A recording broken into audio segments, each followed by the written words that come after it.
Medical workers of Reddit, what were the most haunting last words you've heard from a patient? It wasn't words. But the most haunting death was a patient who was DNR. Through her and her family's wishes. She was losing her battle. And her family wasn't there. She was getting frantic and looking around and half sitting up in bed. And a nurse with more experience than me took her hand and calmly said, "It's okay. You're not alone.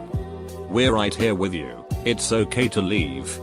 The patient immediately calmed, put her head back on the pillow and died. I knew I wanted to be that nurse when I grew up. How the hell did she know just what to do and say? I've never forgotten it. When I was a senior resident, a young man, late 20s, was admitted for pneumonia. He got worse quickly and I was called to his room to help while on call that night. He was having trouble breathing and needed intubated. I explained all this to him and that I would sedate him and then get him intubated so we could help him breathe. He agreed and we got everything ready. The last thing he said to me was, "Doc, please don't let me die." I told him I would do my very best. I got him intubated and transferred to the ICU. A few weeks later I was on call covering the ICU and he was barely hanging on. I knew he would not make it through the night. He went into VFID several times and I was able to bring him back. But only briefly. He was just too sick and he died shortly after that. It was horrible talking to his mother and girlfriend and comforting them, knowing the last words he ever spoke were to me saying, "Please don't let me die." I was visiting my grandpa and had to leave town and go back to medical school. And I told him I loved him and would see him later. He told me he loved me too. But no, I won't. He was right. He died a week later of pneumonia. AWW. My great grandma told us something similar to this. We went to Mexico for her birthday. When we were saying our goodbyes, she told us the next time we'd be in town would be when she was 6 feet under. She was right. Not the very last words. But I had a patient in her early 20s who was severely thrombocytopenic and bleeding profusely for days ask me if she was going to make it. I had to look her in the eyes and tell her there is a good chance she wouldn't. I thought she would bust into tears, but no. She just kind of sat back and accepted it. I think she already knew. She died shortly after I got off shift. I'm an intern at a home for patients with Alzheimer and have only been there for a few weeks. The first patient to pass during my internship said, "Who am I?" For some reason it saddens me deeply and I can't seem to let it go. Not a medical worker. But when I was 14, my friends and I were joking around before our 7th period theater class. My one friend, who was always a big boof, was playing along with a joke that he and another classmate were breaking up and said, "This relationship is over." Then spun around and fell to the floor for dramatic effect. Except it wasn't for dramatic effect. Because he actually suffered heart failure and died instantly from an unknown condition, acute myocarditis. None of us realized it and laughed along. I even picked up his glasses from the floor and put them on to tease him about how blind he was. When I tried to give him his glasses back, I was struck by how discolored his face was. And then blood began to pour from his mouth. That's when the screaming started. Absolutely ducked me as a 14-year-old to realize we could all just drop dead at any moment. It's not words that haunt me. It's the last few agonal breaths. Gasping and gurgling. Before they are gone. I still remember the first patient I lost as we stood by as per patient family request. Haunting. Not a medical worker. But my friend's husband was dying from cancer. He'd done lots of chemo and one surgery and overall his prognoses looked really good. He'd gone through another surgery. And he was due to be released from the hospital a couple days after this story takes place. My friend had been with him and was going back home to sleep for the night. Just before she left his room, he said, "I'm going to miss you, my love," and obviously she thinks nothing of it. Saying, "I'll miss you too. I'll be back in the morning." Couple hours later he was gone. Nurse, in hospital caring for 40-ish man with brain tumor. Coming in and out of consciousness. Not to be resuscitated. His 16-year-old daughter was crying non-stop for 12 hours. His wife, who had been given a few months to prepare herself, was calm and focused on her husband. I had to routinely check his level of consciousness, which involved talking to him in a loud voice, responds to auditory stimulation, which I did not like to do. So I asked his wife to do the loud voice part, so the voice he would hear would be hers, not mine. And she did so without hesitation. The only response we observed with her vocalization was that this by now profoundly unconscious patient took her hand to his lips and kissed it. He stopped breathing very soon after that. I am haunted, but not in a bad way. A teenage girl who was having an asthma attack while she was at someone's house she wasn't supposed to be at. My mom's gonna heal me : she died at the hospital. Sweet guy in his 20s with endocarditis, heart valve infection, caused by IV drug abuse. I was prepping him for his third open heart surgery when he sat up, looked me in the eye, and said, "I'm going to die. Aren't I?" He did not survive the surgery. I'm gonna duck your love. Old man who never attended his dialysis appointments. A few hours later we had a fire right by his former room. So despite not being all that worrying at the time, he definitely was the only one that followed through on actually haunting us. My buddy who went on to be a doctor had an elderly female patient, probably 90-100 years old. Her daughter left the room to get coffee and my buddy had to check on her vitals. They were normal. Then she woke up, smiled and got teary-eyed. She said, "I knew you'd come back for me. I'm sorry I didn't marry you. My family won't let me, but I will now. I promise." My buddy just held her hand and smiled. She laid back and closed her eyes and her heart stopped. She had a DNR and was gone just like that. Her daughter had no clue what she meant. Her husband had been dead for 10 years and they were married since they were 20. My buddy doesn't know if it's relevant, but we are black and maybe she was in love with a black guy a long time ago, because she was looking right at him when she spoke. IDK. She's weird. I was with my father as he lay dying in the hospital. It was a long and emotionally exhausting process, so we kids took turns sitting with him and holding his hand for when he would wake up.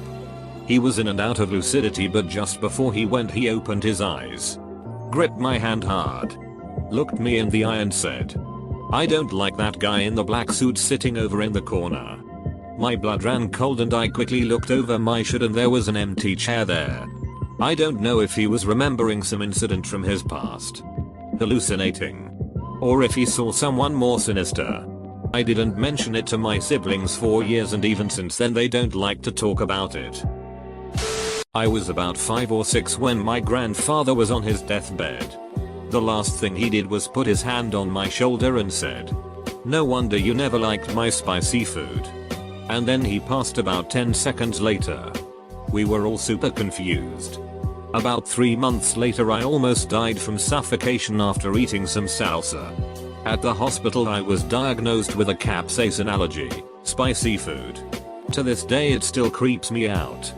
No one knew I was allergic before then. And I didn't show any signs either. I work as a PA for a clinic, so I'll never be involved in that situation, but I know a friend who has been. She is also a PA and was helping a guy who was terminally ill. Before he passed he asked her to not let his wife have his sheet. Of course she listens and is sympathetic. A day or so after he passed, his ex-wife apparently shows up to the hospital with several kids saying she is in this guy's will. Long story short, she was trying to take his sheet. Less haunting and more just sad because of how young he was and how he was unaware of his final moments. "Mommy, why are you crying?" Wasn't his last words, but last words he said to me. I am an EMT, and we had a frequent patient, almost once a week. He was a huge big dig, but towards the end he turned into a sweet and appreciative man. We were in his house, which what ended up being our last day there. He knew it. I didn't. He said, "Can I just have a beer before we leave for the hospital?" I didn't let him have it. I should have. Not my patient but a friend of mine. He had a patient with a AAA abdominal aortic aneurysm.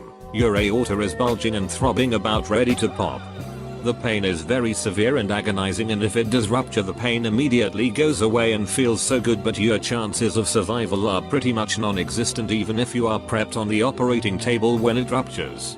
Anyways, he had a 15-year-old with one, and on the way to the hospital she looks at him and just says, "Oh, that feels so much better," and died about 10 seconds later. Student: Sir, are you in any pain? Patient: the duck kind of dumbest question is that. I just got ducking stabbed. Duck you where I'm in pain. He died within minutes. Not a medical worker, but I knew a guy from middle school who had a degenerative disease and he knew he'd die young. It was New Year's Eve and he'd just gotten out of the hospital for the third time in a few months, so we were partying at his apartment. Somehow I ended up being the last person there with him and his girlfriend, and we were pretty drunk and got to talking for a while about how great the party was. How much nice it was to have friends like ours. Plans for the future. All of a sudden he said, "God, I wish I had more time. I always thought I'd have more time." Not his last words, but they are the ones that stuck with me. We weren't close by any stretch, but I always wished he had more time too. He was so friendly and kind. The type of person who made you feel like their closest friend even if you were a total stranger. He was a good man and he deserved a longer life. Paramedic here. I was transporting a cardiac patient, and while we were both watching my EKG monitor, he went into fib. A lethal heart rhythm. His heart stopped pumping blood effectively at that point, but there was enough blood pressure for a few seconds of consciousness. He looked at me and said, "But I don't see the light," and went unconscious. Coded him. Shocked him a few times. Meds by the handful. But he died. Not a healthcare worker, but my grandfather passed this week at 89 years old. He was a very sharp, sane man. Not senile or any dementia. The 2 days leading to his passing he began to see things. He told me, "Do you see Michelangelo painting?" I said no. He said, "He's painting invisible dust.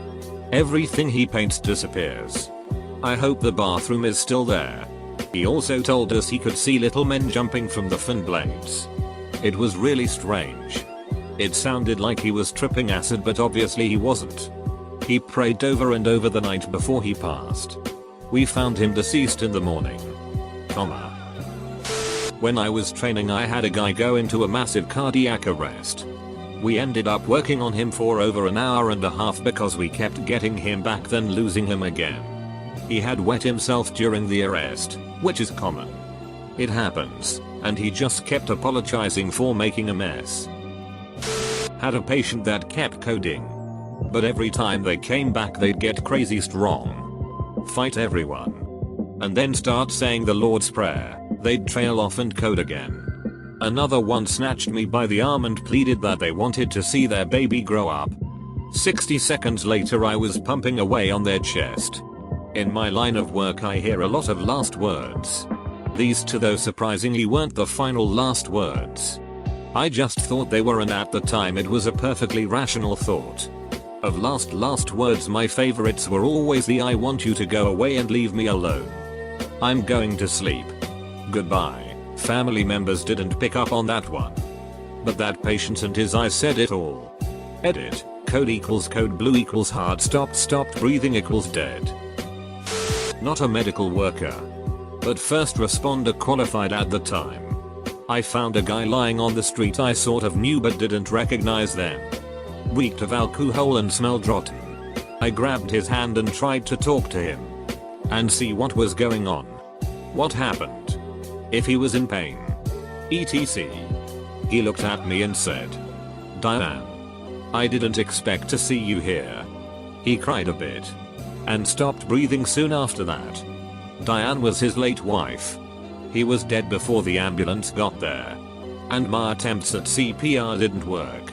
I feel bad for the EMTs because I might have blamed them for taking too long. Might get buried. I was taking care of this guy with stage 4 cancer who had altered mental status. No cancer in the brain on imaging. Couldn't find out what was wrong. Was getting worse. Made comfort care. Morning that he died he actually looked better and said, "Hey doc, I'm scared, can we talk about this?" And I said sure. I'll come back after rounds. My plan was to come back after lunch to talk with him. On my way down to get food, my pager goes off saying that the patient had died. He was scared of dying. He wanted someone to talk to. He died terrified. Really my only regret of my career so far. Not me, but my auntie likes to tell this story a lot. She was with a patient and they got told, nicely, that they had 2 weeks left to live. The patient looked to my auntie and then said the date, the 12th of October. It was July, and my auntie was very confused of why he said that. Anyway, he passed about a week later. My auntie put that date in her calendar. Highly encouraged. Expecting that nothing would happen, but then on the 12th of October, a patient came in with a severe illness and said, "Other patient's name has said you've been expecting me to this day." This freaks me out and I DK what happened or how this happened, but I'm freaking scared to death that we're in fact living as a simulation. Don't let my mom come in. I don't want she to see me crying. She was 16. I wasn't prepared for that. Got broke like glass. About 12 years ago we got some really bad news. My brother, who had an undiagnosed autoimmune disorder, took the news really bad. He got really sick and the next day he passed away. His last words were, "It's broken, it's broken." My little brother was with him and he said, "It's okay, I fixed it." Then he fell asleep and died. I think he was talking about his heart. I truly believed he died of a broken heart. It haunts me every day. Multi-gunshot wound in the trauma bay that had lost a lot of blood that we took back for an emergency slab. Girl was in her mid-20s and before we took her she just kept asking me over and over again for her mom. She died early on the next morning.